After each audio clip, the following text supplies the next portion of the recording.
Le sujet me passionne depuis toujours. Je suis militante syndicale et militante féministe depuis toujours, donc j'aime beaucoup pouvoir exposer l'histoire de la CGT à ce sujet. Je voudrais dire aussi que j'ai une grande émotion à la vision de ce film, à la vision de cette lutte, et beaucoup d'admiration pour les camarades qui l'ont menée. On voit les conditions dans lesquelles elles l'ont menée, et on voit, on sait aussi que beaucoup de femmes, beaucoup d'ouvrières ont lutté tout au long de l'histoire dans des conditions identiques, quelquefois un peu meilleures, très souvent pires, et pas toujours soutenues, comme le film le montre, par leurs collègues ouvrières, mais aussi ouvriers, et quelquefois syndiqués. Là, c'est pas le cas, la CGT soutient, mais ça n'a pas toujours été simple, voilà. Et donc bravo, et j'ai vraiment, voilà, je trouve même pas les mots parce que j'ai une grande émotion. Alors, on avait prévu que cette conférence ait lieu le 11 février, et je l'avais conçue autrement, c'est-à-dire je l'avais conçue un peu comme le livre que vous avez ici, Féministe à la CGT, avec un point d'interrogation. Je refaisais l'histoire de la façon dont la CGT a abordé la question des femmes. Et puis il s'est passé un événement récent qui m'a conduit à modifier, c'est-à-dire que le 53e congrès confédéral vient d'élire une secrétaire générale, Sophie Binet, pour...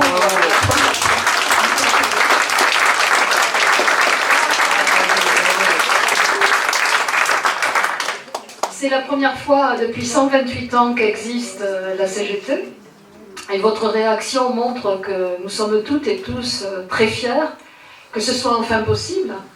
Ça intervient seulement un mandat après que pour la première fois la CGT se soit attribué le qualificatif de féministe, c'est-à-dire c'est au précédent congrès confédéral, au 52e congrès, que pour la première fois la CGT se dit syndicat féministe. Ça nous fait drôle, évidemment, hein, mais on va voir pourquoi ça a été si compliqué. Sophie est élue secrétaire générale dans une direction de la CGT qui est paritaire. Malgré les turbulences qu'il y a eu au Congrès confédéral, je crois que vous en avez entendu parler, et vos délégués ont dû vous en parler aussi, eh bien, l'idée que le bureau confédéral et la commission exécutive confédérale de la CGT doivent être composés en moitié d'hommes et de femmes a été maintenue. Il y a 66 élus à la CE confédérale, 33 hommes, 33 femmes, et 10 membres du bureau confédéral, 5 et 7. Elle a déjà une expérience de dirigeante, puisqu'elle était secrétaire générale de l'UGIC, et puis elle est féministe.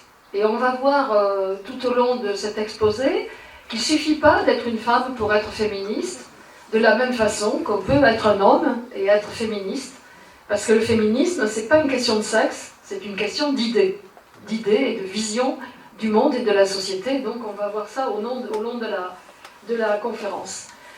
Elle est connue pour son féminisme, elle était jusqu'ici responsable de la commission Femmes Mixité de la Confédération, et elle a beaucoup œuvré pour l'évolution féministe de la CGT. Et donc on va voir pourquoi ça a été si long. On va essayer de discerner pourquoi ça a été si long.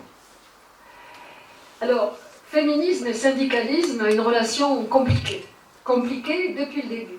D'abord, il faut savoir, le mot féminisme, il naît au XIXe siècle, sous la plume d'Alexandre Dumas fils, 1872 exactement. Et pour lui, le féminisme, c'est la maladie, alors je mets des guillemets, la maladie des hommes efféminés. C'est-à-dire, tout de suite, il y a dans le mot féminisme quelque chose qui rabaisse. Hein.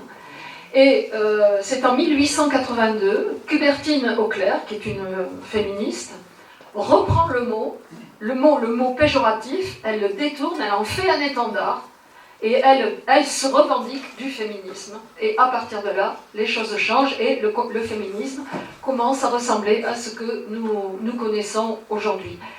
Mais naturellement, le fait a précédé le mot. Hein, c'est-à-dire que les féministes, on les retrouve depuis très longtemps dans les écrits des femmes, dans le comportement des femmes, et des hommes aussi. et notamment bien sûr dans la Révolution française de 1789, dans celle de 1848, etc. Mais je ne vais pas faire une histoire du féminisme. Alors, les premières militantes à se revendiquer du féminisme au XIXe siècle sont issues de la petite bourgeoisie. La petite bourgeoisie, elle a envie d'accéder à la grande, bien sûr, mais en même temps, ses revenus sont instables.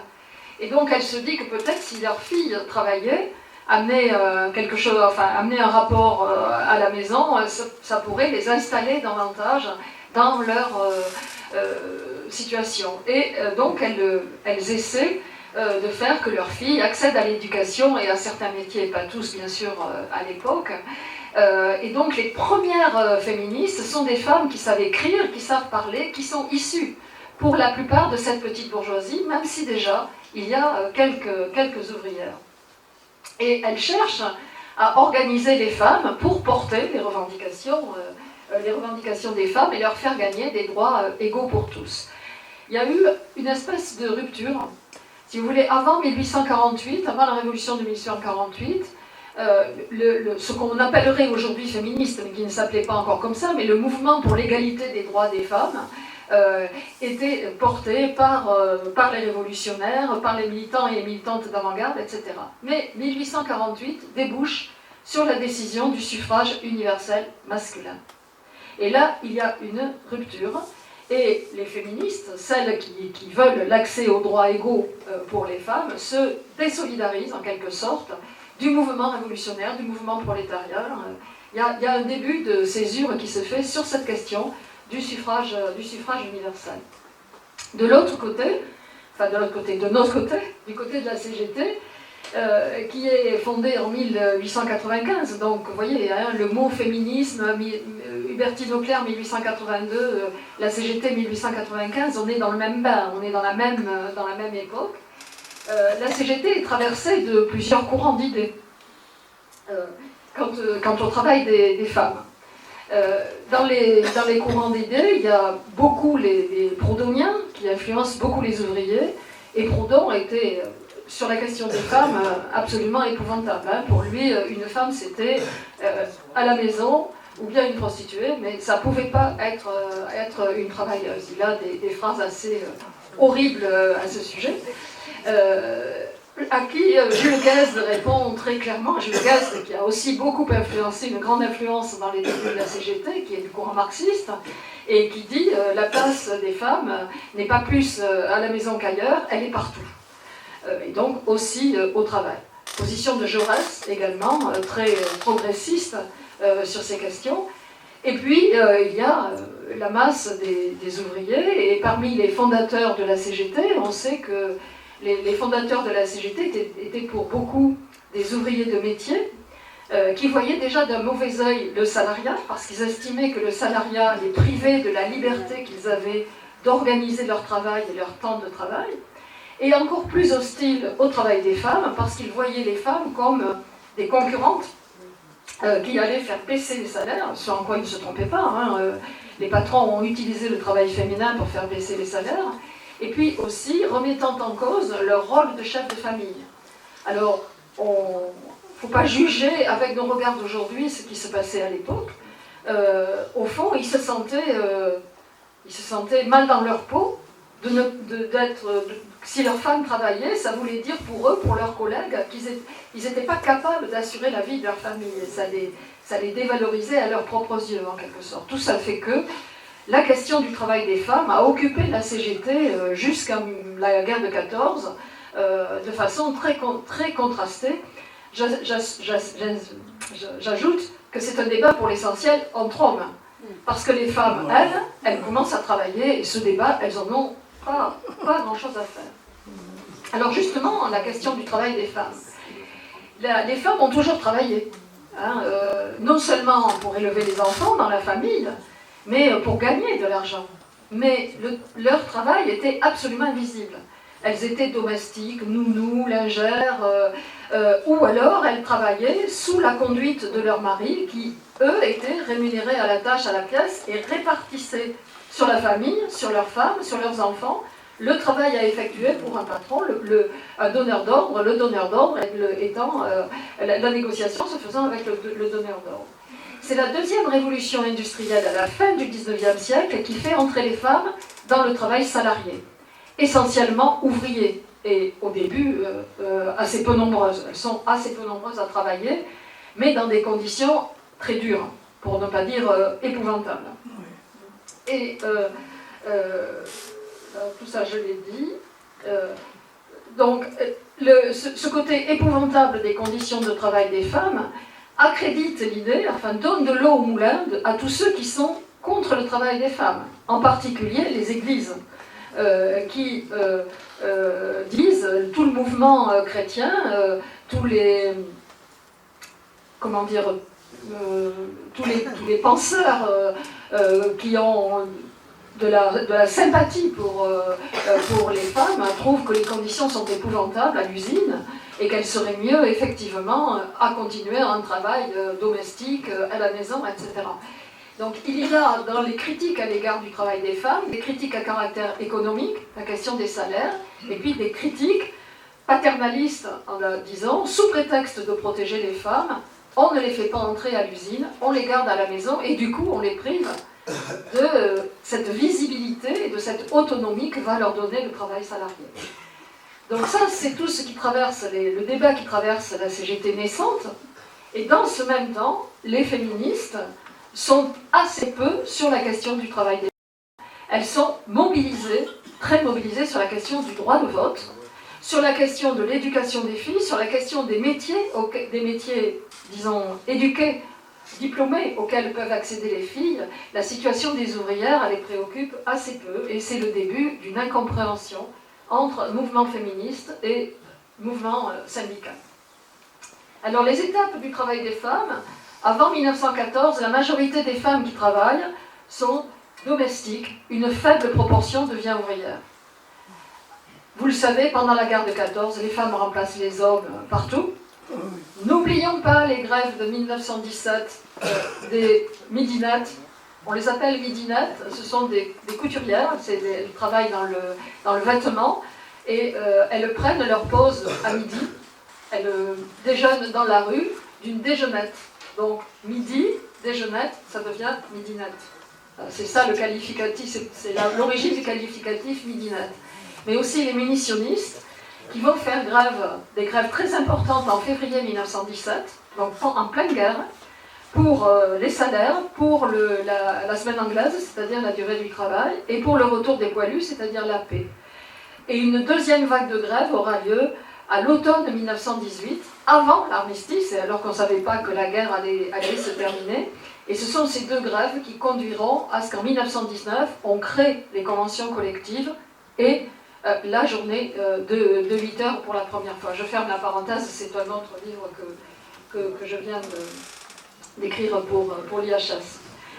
Donc, on arrive à l'entre-deux-guerres, et là, le travail des femmes continue. Le travail salarié des femmes continue. C'est vrai qu'à la fin de la guerre de 14, on a fermé les industries de l'armement, donc on a renvoyé les femmes chez elles. Mais en fait, elles ne sont pas revenues chez elles, parce qu'en même temps, il y a d'autres emplois qui se sont créés. Par exemple, les chèques postaux, l'ancêtre de la banque postale, se crée en janvier 1918, donc avant la fin de la guerre.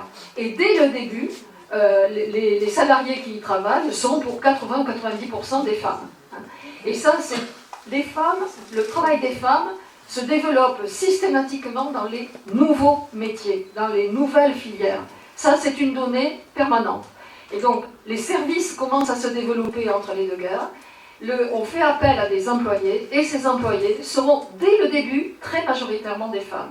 Les employés ne seront pas encore très nombreux par rapport aux ouvriers, mais ce seront déjà très majoritairement des femmes.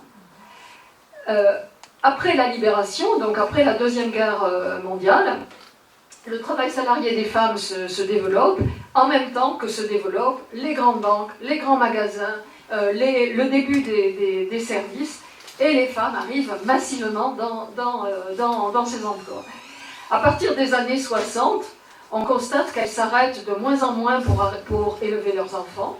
Elles travaillent, elles continuent à travailler, à exiger leur droit au travail. On a vu sur la banderole de l'entreprise, de la CGT de Furnon tout à l'heure pour le droit au travail. Alors ça, je vais y revenir parce que c'est une revendication importante. Et cette massification du travail des femmes continue jusqu'au début des années 80, au point que, quand on regarde statistiquement, la totalité, si vous voulez, le nombre d'emplois a grandi entre 1945 et 1980, eh bien, la totalité de cette addition d'emplois, ce sont des emplois de femmes. Hein, donc ça montre que vraiment la configuration du salariat a complètement changé entre 1945 et 1980. Et puis, à partir des années 80, alors c'est ce qu'on voit avec l'entreprise Furnon, on a à partir de 75 le début de la désindustrialisation, donc les grandes entreprises ouvrières de la sidérurgie, des mines, du charbon, etc., ferment, mais aussi les entreprises textiles où sont massivement les ouvrières. Et parallèlement, donc de moins en moins d'ouvrières, plus d'employés, mais en même temps on crée le temps partiel. Parce que c'est Giscard qui crée le temps partiel, essentiellement pour les femmes, dans le privé, un peu dans le public. Dans la fonction publique, il n'est pas de même nature, mais le temps partiel dans le privé, c'est des emplois à temps partiel, au prétexte de la conciliation des temps pour les femmes. On ne parle jamais de la conciliation des temps pour les hommes, c'est uniquement pour les femmes, et c'est bien un moyen de minorer leur rapport au travail et de contester leur droit au travail. Et donc, avec le temps partiel, que la CGT qualifie d'emblée comme du chômage partiel non indemnisé, eh bien, se crée la notion en France de travailleurs pauvres, qui sont essentiellement des travailleuses, et dont on n'est pas sorti jusqu'à aujourd'hui, et qui conduit à ce qu'aujourd'hui on parle de bipolarisation du salariat féminin, c'est-à-dire d'un côté des femmes qui sont plus diplômées et qui accèdent à des emplois qualifiés, même si c'est toujours inégal avec un plafond de verre, mais elles accèdent à des emplois auxquels leur mère ou grand-mère n'aurait jamais imaginé que ce soit possible. Et à côté de cela, une grande masse de femmes qui restent coincées dans des emplois précaires, très mal payés, ne permettant pas de vivre, et dont elles ne peuvent pas sortir parce que l'ascenseur social n'existe plus. Alors, la CGT, le droit au travail des femmes. Donc, les statuts fondateurs de la CGT, en 1895, prévoient la possible adhésion des deux sexes, la syndicalisation des deux sexes à la CGT. Mais il faut savoir qu'il faut attendre 1920 pour que les femmes aient le droit de se syndiquer sans l'autorisation de leur mari. Alors, jusqu'à la guerre de 14, la CGT débat âprement, je vous l'ai dit, du travail des femmes. Certains pensent qu'il faut interdire le travail des femmes, et évidemment de leur syndicalisation, certains pensant qu'il faut leur interdire aussi de se syndiquer. Alors, il y a une fameuse affaire qui s'appelle l'affaire Emma Couriot. Emma Couriot est une typote, et en 1912, elle demande son adhésion à la CGT. Et le syndicat des typos de Lyon lui refuse son adhésion. Et pire que ça, ils excluent son mari, puisque son mari ne l'a pas empêché de travailler et de demander son adhésion. Donc elle se bat, elle fait des recours, elle fait appel aux féministes, dont nous avons parlé tout à l'heure, féministes qui la soutiennent, mais il y a aussi des féministes dans la CGT, il y a toujours eu des féministes dans la CGT, notamment Marie Guillot, qui est institutrice, qui deviendra cofondatrice de la CGTU, j'en reparlerai. Alors, ça provoque un déchaînement dans la presse, la vie ouvrière, la presse générale, si vous voulez, non syndicale, s'empare de l'affaire. Je vous passe les détails, mais au final, on arrive en 1914, la fédération décide de réintégrer, enfin, d'accepter la syndicalisation d'Emma Couriot et de réintégrer son mari. La CGT décide d'en faire un point de son congrès confédéral, mais voilà, la guerre est déclarée et il faudra attendre 1919 pour que ces questions-là puissent revenir sur le devant de la scène. Et la guerre a tout changé dans le travail des femmes. Après la guerre, il n'y a plus de débat dans la CGT sur cette question du travail des femmes, si ce n'est de quelques syndicats. Après, on trouve toujours des tracts par-ci par-là de quelques syndicats qui refusent le travail des femmes, mais confédéralement, les fédérations, au plan national, on ne discute plus du travail des femmes. C'est pour ça que j'ai mis, on admet, la CGT admet le travail des femmes et leur syndicalisation. Et puis il y a la scission. En 1921, donc, la CGT se coupe en deux. La CGTU se fonde, Confédération Générale du Travail Unitaire, où sont la CGTU, les syndicalistes révolutionnaires, ceux qui décident d'adhérer au Parti communiste. Enfin bon, je ne développe pas cette histoire, ça me mènerait trop loin. Mais sachez que dès les statuts fondateurs de la CGTU, grâce à Marie Guillot, dont je viens de vous parler, deux aspects sont très importants.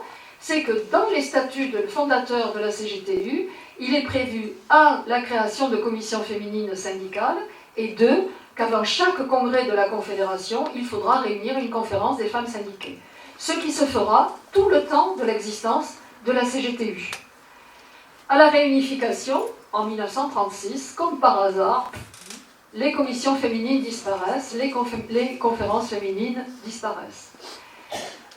Il y a évidemment la Deuxième Guerre mondiale, la résistance, la place des femmes dans la résistance, même si on la découvre chaque jour un peu, parce qu'elle a été aussi minorée par les historiens, par les souvenirs, par les apports. Aujourd'hui, on sait, enfin, j'ai quand même en tête une phrase de Roll Tanguy à la Libération disant que les femmes c'était 50% de la résistance et que sans elles, sans ces 50%, on n'aurait pas gagné la libération.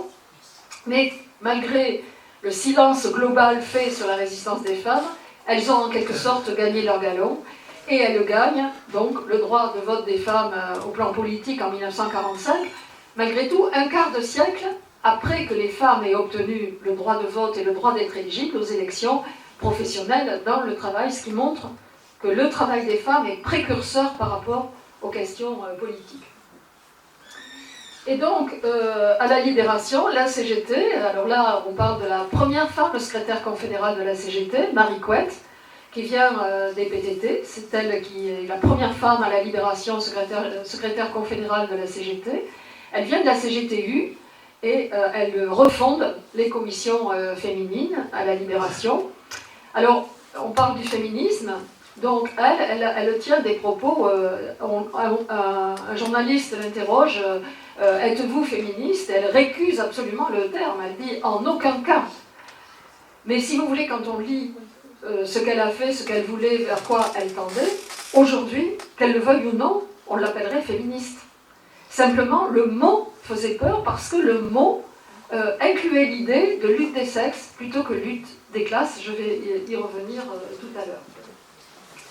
Donc, on reconstitue les commissions féminines et on obtient, sous l'impulsion de Marie Couette d'ailleurs, la suppression de l'abattement sur les salaires féminins qui était de 20%, c'est-à-dire que les femmes faisaient le même travail que les hommes, mais c'était légal de gagner 20% de moins.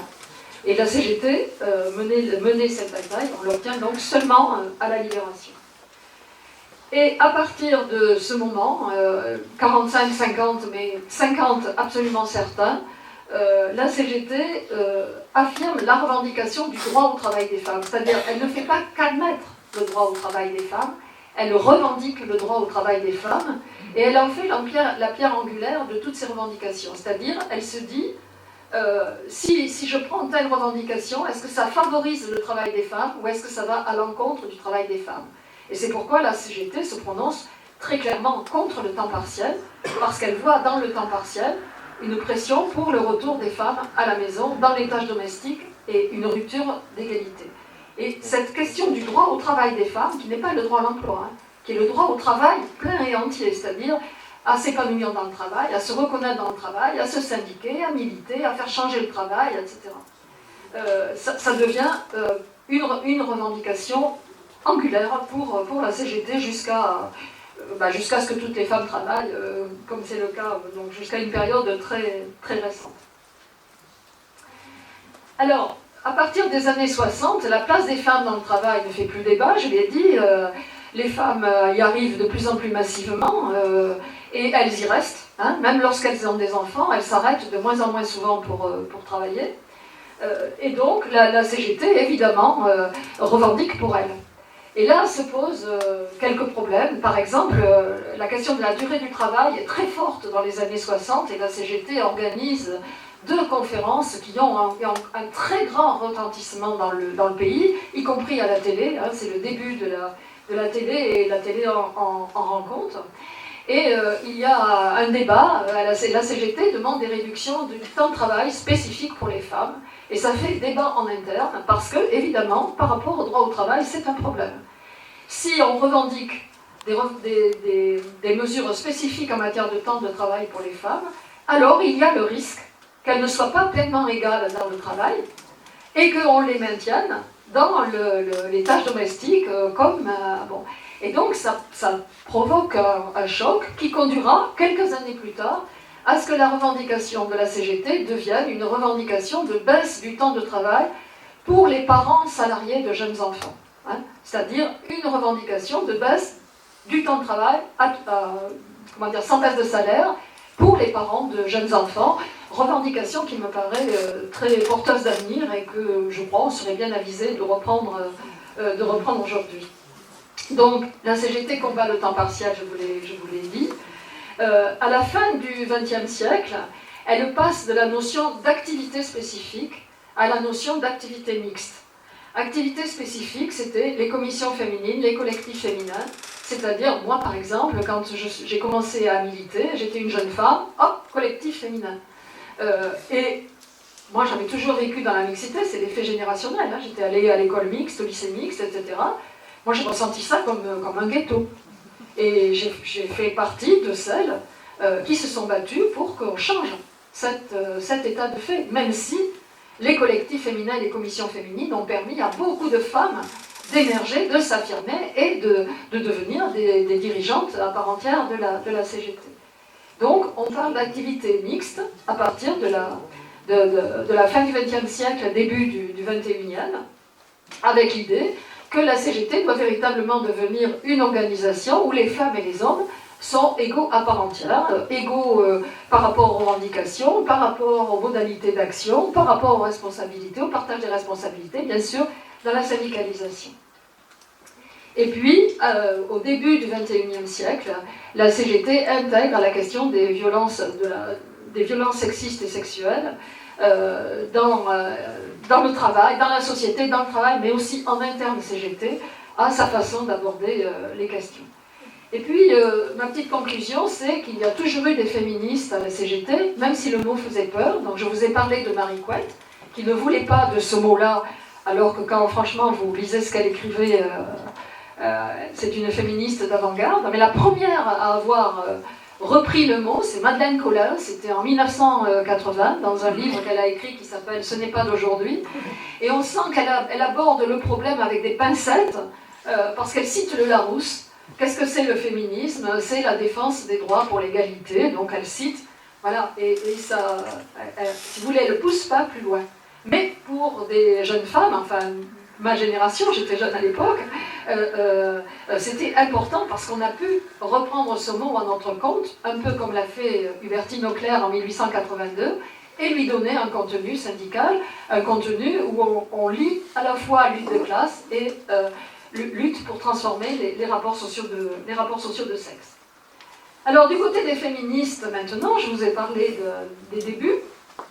Ce qu'il faut savoir, c'est que les féminismes, d'ailleurs aujourd'hui on parle de plus en plus au pluriel, les féminismes justement sont pluriels parce que les femmes sont différentes bien sûr, et les sociétés elles aussi le sont, et comme c'est une vision de transformation de la société, il est normal qu'il y ait plusieurs de la société. Il y a des visions du socialisme, il y a des visions du libéralisme, il y a aussi des visions différentes du féminisme. Les féminismes évoluent avec le temps et les sociétés dans lesquelles ils agissent. Hein. On n'était pas féministes de la même façon au XIXe siècle qu'aujourd'hui. Ils ont pour constante d'être toujours contestataires et subversifs. Ils sont dérangeants, toujours et à toutes les époques. Demander au féminisme de rentrer dans le rang, c'est leur demander de ne plus être féministe. C'est forcément une interrogation sur ce qui ne va pas dans la société, vue sous l'angle de l'égalité et de la liberté des femmes. Ce sont des mouvements, ils ne se limitent pas à des revendications, et c'est pourquoi quand on nous dit « Oh mais les femmes, ça y est, vous avez toujours tout obtenu, qu'est-ce que vous voulez encore ?» Ben non, on n'a jamais tout obtenu, c'est un mouvement, Et chaque chose qu'on obtient amène de nouvelles exigences. Mais chaque chose qu'on obtient provoque aussi des chocs en retour.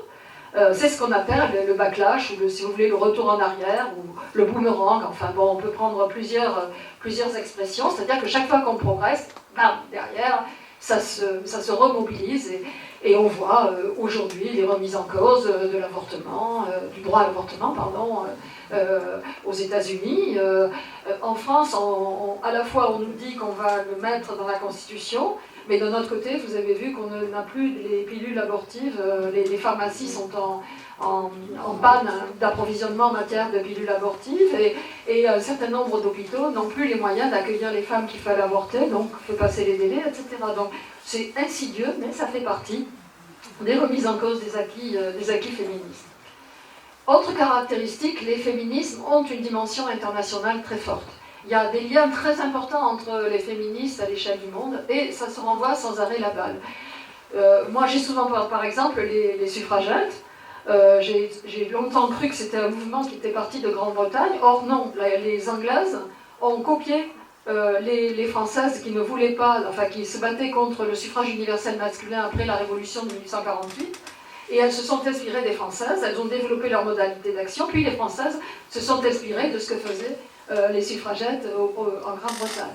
Réciproquement, j'ai aussi pensé que c'était aux États-Unis qu'étaient nés un certain nombre d'idéaux féministes d'aujourd'hui, et les féministes américaines disent « mais non, c'est Simone de Beauvoir qui nous a... Vous voyez, voilà. Alors ça, c'est vrai pour la Grande-Bretagne, les États-Unis, etc., mais c'est vrai aussi pour le monde entier. Si on parle de l'Iran, de l'Afghanistan, etc., il y a là-bas des femmes très courageuses qui forcent notre admiration, mais qui s'inspirent aussi de ce qui a pu être fait dans d'autres pays. Alors, s'il faut définir les féminismes, malgré tout ce que j'ai dit sur les évolutions, c'est deux aspects, c'est l'égalité et la liberté. Les deux. La liberté, l'égalité, les deux dans un même mouvement. Et puis, ça je vous l'ai déjà dit, les féministes portent une vision de la société, c'est pas une question de sexe. Donc il y a des hommes féministes depuis toujours. On peut considérer que Condorcet, Voltaire, etc. sont féministes. Et de la même façon, c'est pas parce qu'on est qu'une femme qu'on est féministe. Ça n'a rien à voir. C'est pas lié au berceau. Hein. C'est une question d'idées. On l'a bien vu d'ailleurs dans le documentaire sur la grève de tout à l'heure. Alors, on parle de vague à propos du féminisme. Le terme vague a été employé la première fois par les Américaines, parce que la vague, il y a le ressac. Il y a la vague qui avance, et puis il y a le ressac. Et puis il y a des grandes vagues, et il y a des petites vaguelettes. Et donc c'est pour ça qu'on parle de vague à propos du féminisme. En gros, la première vague, c'est fin 19e, début 45, qui était pour le droit de vote des femmes. À partir des années 50, les vagues se rapprochent, hein, les durées sont moins importantes. Des années 50 aux années 80, l'exigence, c'est la liberté du corps. Hein, c'est un enfant si je veux, quand je veux. C'est l'exigence du droit à la contraception. Il faut savoir que la dépénalisation de la contraception ne date que de 1967. Hein, voilà. Le droit à l'IVG 1975, c'est très récent, c'est vraiment très récent.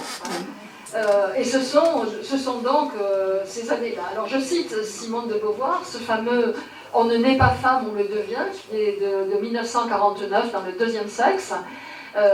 C'est l'idée que, en fait, si vous voulez, si vous prenez deux bébés, un bébé garçon, un bébé une fille, ils ont les mêmes capacités, les mêmes potentialités, etc. Mais c'est l'éducation qui va faire que l'un va être promu à des emplois techniques, scientifiques, etc. et que l'autre va être conduite à rester à la maison, s'occuper des enfants, etc. Vous savez sans doute que même lorsqu'on regarde la préhistoire, nous avons tous appris à l'école et au-delà de l'école que les hommes chassaient et que les femmes restaient dans les grottes pour élever les enfants. Eh bien, les recherches actuelles montrent que ça, c'est la vision des chercheurs du 19e siècle, mais que quand on creuse, enfin, moi je ne suis pas, anthropologue, hein, mais les scientifiques d'aujourd'hui disent que quand ils examinent vraiment avec les lunettes d'aujourd'hui les restes préhistoriques qu'ils retrouvent, l'idée que les femmes restaient dans les grottes et qu'elles ne chassaient pas est probablement très fausse. Hein, voilà. Donc je livre ça à votre réflexion. Troisième vague, à partir des années 90, les féministes portent, si vous voulez, jusque-là c'était femmes-hommes chez les féministes, hein, toutes les femmes, l'universel féminin par rapport à l'universel masculin. À partir des années 90, elles se rendent compte qu'à l'intérieur de la catégorie femme, entre guillemets, il y a des différences selon les origines, les couleurs de peau, les situations sociales. Dans le même temps, la CGT, dans ses documents d'orientation, je n'ai pas pensé à le mettre là, je le mettrai pour une prochaine fois, dans les documents d'orientation de la CGT fait des sous-titres en disant « Les femmes ne constituent pas une catégorie homogène ». C'est-à-dire que pour la CGT, depuis le début, selon qu'on est ouvrière ou cadre, on n'a pas le même vécu. On n'a pas les mêmes revendications, on n'a pas les mêmes façons d'aborder les problèmes, et il faut donc travailler les diversités parmi les femmes, comme les diversités catégorielles, comme on les travaille parmi les hommes. Et enfin, la quatrième vague féministe, ben, c'est celle dans laquelle on est aujourd'hui, à partir des années 2010, la lutte contre les violences sexistes et sexuelles prend le pas sur toutes les autres, au point, elle est absolument nécessaire. Hein, comment dire, je ne vais pas développer. Elle est absolument nécessaire, mais je pense quand même qu'elle ne doit pas faire oublier les autres dimensions des batailles. Et donc, voilà, le rapport entre CGT et féminisme, c'est toujours un rapport à la fois de compréhension, de combat commun, et puis en même temps de sujet, de friction, de débat, parce qu'il n'y a pas forcément entente, notamment sur les questions de classe, sur les questions sociales. Hein. C'est ça qui fait défaut dans les mouvements féministes la plupart du temps. Alors malgré tout, il y a des rapprochements progressifs. Alors ça commence très mal, hein. Dans les années 1970, la création du MLF, Mouvement de libération des femmes, la CGT le ressent très mal, pour plusieurs raisons.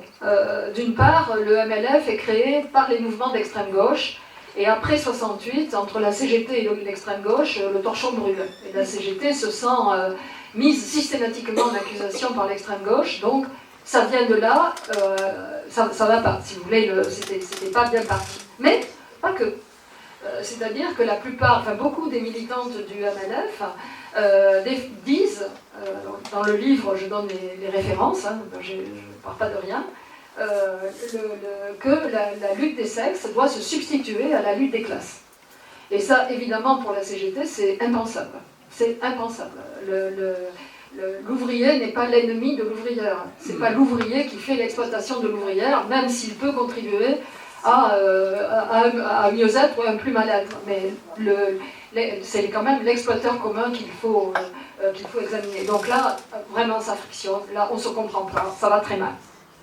Les années 80, il y a la crise à Antoinette. Alors pour les plus jeunes d'entre nous, je rappelle que la CGT a eu un journal, un magazine féminin, qui s'appelait Antoinette, qui avait été fondé par Madeleine Colin, qui prenait la suite du bulletin confédéral des femmes, hein, et puis ensuite du bulletin de la travailleuse, qui avait été créé par Marie Couette à la Libération.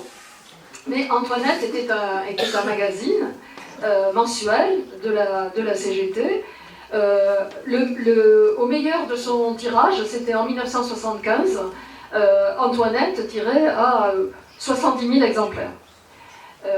Et puis il y a eu toutes les crises de la fin des années 80-90, les crises politiques, les crises internationales, le débat interne à la CGT, notamment entre communistes et socialistes par rapport à l'arrivée de la gauche au pouvoir après la rupture du programme commun de la gauche. Et ces multiples crises conduisent à 4 démissions du bureau confédéral, 2 en 1980, 2 en 1981, et dans ces 4, il y avait la responsable de l'activité femme salariée de la CGT, Christiane Gilles, Et par la suite, ont démissionné la rédactrice en chef d'Antoinette, Chantal Rogera, et toute la rédaction, sauf une journaliste qui est restée à la CGT. Donc, Antoinette avait déjà commencé à baisser en diffusion, mais après, si vous voulez, quand j'en parle, je dis c'est la descente aux enfers, hein, au point de devenir quasiment confidentielle en 1989, quand le Comité confédéral national décide donc de la suspension d'Antoinette. Et ça, cette fin d'Antoinette, à la fois le départ de l'équipe de rédaction et la suspension de la diffusion d'Antoinette, de la parution et de la diffusion d'Antoinette, ont été vus par l'extérieur de la CGT, par le mouvement féministe, comme la preuve que la CGT était définitivement fermée au féminisme. Et j'ai entendu, au moment de l'élection de Sophie Binet, je ne sais plus qui, j'aurais dû le noter tout de suite parce que maintenant je ne me rappelle plus, mais quelqu'un d'assez connu, qui pour parler de l'élection de Sophie Binet, secrétaire générale, a dit « c'est la revanche d'Antoinette ». Donc vous voyez que ça reste quand même, c'est très enraciné. Hein. Mais bon, la CGT continue, c'est vrai qu'on passe des années difficiles. On a si vous voulez, on voit que le secteur féminin tel qu'il existait précédemment avec les collectifs féminins, etc., ça ne colle plus. Les jeunes, pas seulement moi, mais beaucoup d'autres, ne veulent plus y aller. Et donc, il faut concevoir autrement l'activité de la CGT. Donc, on met du temps. En même temps, quand on regarde, c'est pas tant de temps que ça, hein, mais quand on le vit, ça paraît long, évidemment. Et donc, en 1992, le secteur des femmes salariées de la CGT est remplacé par un collectif Femmes Mixité, c'est-à-dire on part de la situation des femmes, mais avec l'objectif de créer une activité et une organisation mixte. Dans tous les débuts, dans toutes les dimensions de l'activité de la CGT. Et en 1995 est organisée la Marche mondiale des femmes à Pékin, donc qui réunit les syndicats, les associations, les organisations non gouvernementales, c'est un truc immense. Et pour préparer cette conférence à Pékin, la CGT rencontre les autres syndicats français, bien sûr, et puis un certain nombre d'associations féministes. Et là, se renouent des liens où on recommence à pouvoir travailler ensemble et où l'image de la CGT commence à changer un peu, et puis nous, on commence à changer un peu de regard aussi sur les organisations féministes. Mais surtout, l'élément déclencheur, c'est la manif du 24 novembre 1995 pour les droits des femmes à Paris. C'est un samedi. Il y a 1/3 d'hommes et 2/3 de femmes dans cette manif. Elle est énorme. Et en fait, elle prélude au mouvement de novembre-décembre 1995. Les grèves ont commencé le vendredi. La manif a lieu le samedi. Et les grèves s'étendront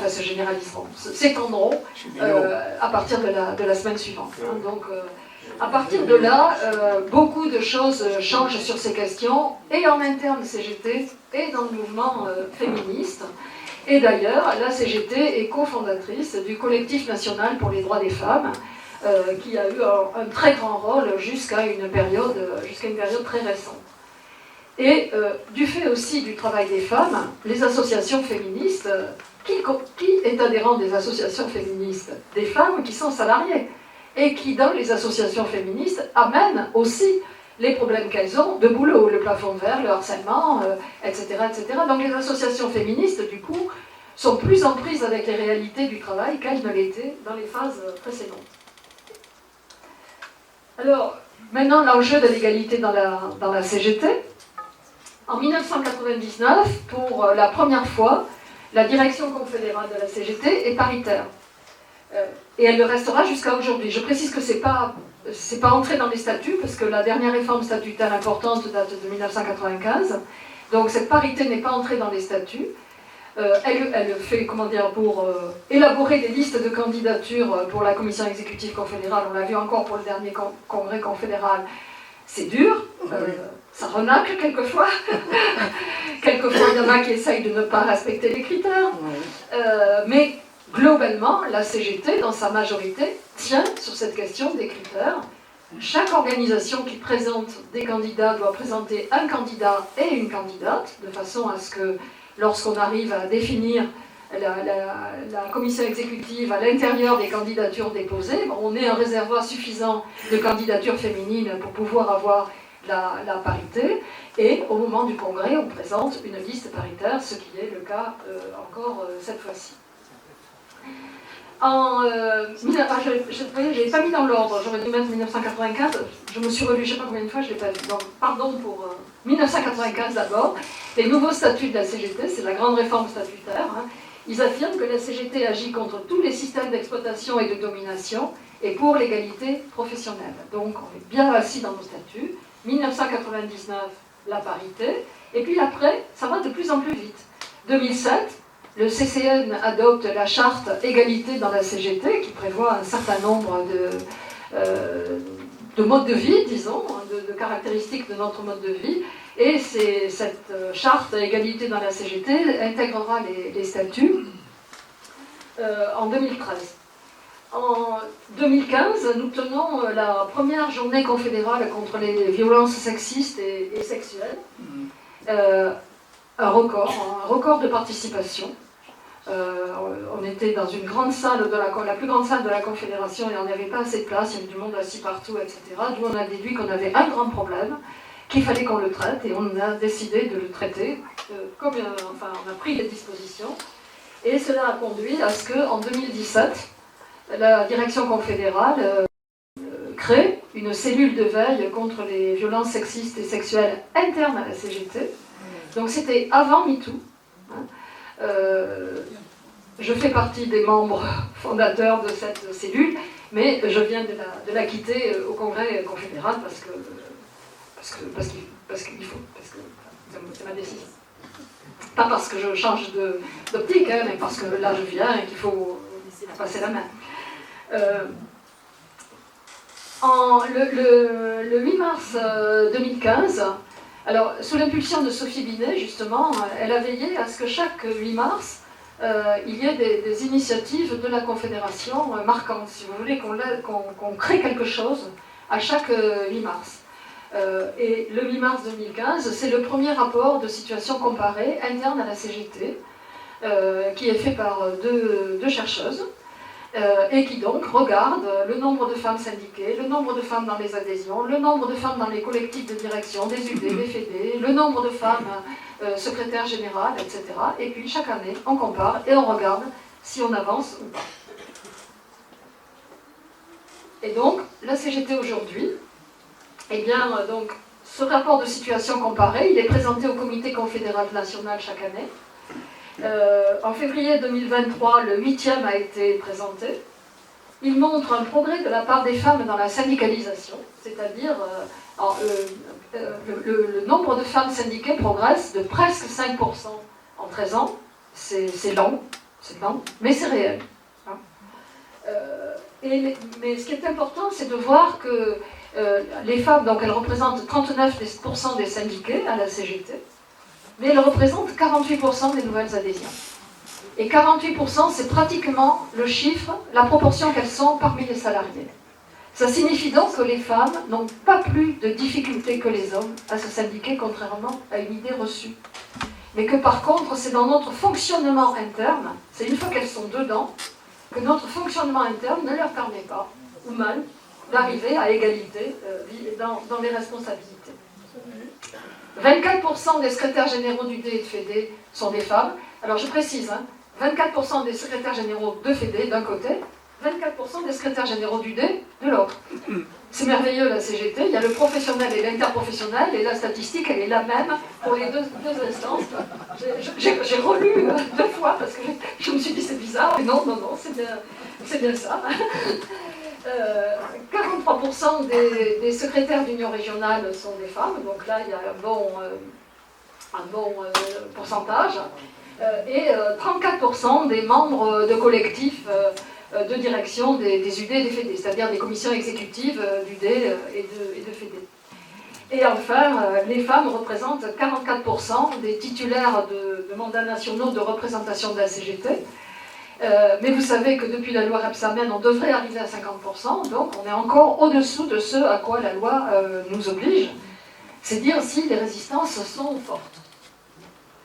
Alors pour conclure, Eh bien, la CGT est une œuvre humaine, d'abord humaine et collective. À chaque époque, elle est le reflet des mentalités de son temps, bien sûr, mais elle a aussi pour devoir de les faire changer. Et donc, c'est dans ce conflit entre on est dans la société, on est représentatif des idées qui sont dans la société, mais en même temps, on veut la changer, donc il faut qu'on ait un pas d'avance. C'est ça qui est l'enjeu du débat, l'enjeu de nos formes d'organisation et des exigences qu'il y a vis-à-vis de nous. Et puis, ce qu'il faut savoir, c'est que par les positions que la CGT prend et les actions qu'elle conduit, elle modifie le cours des choses.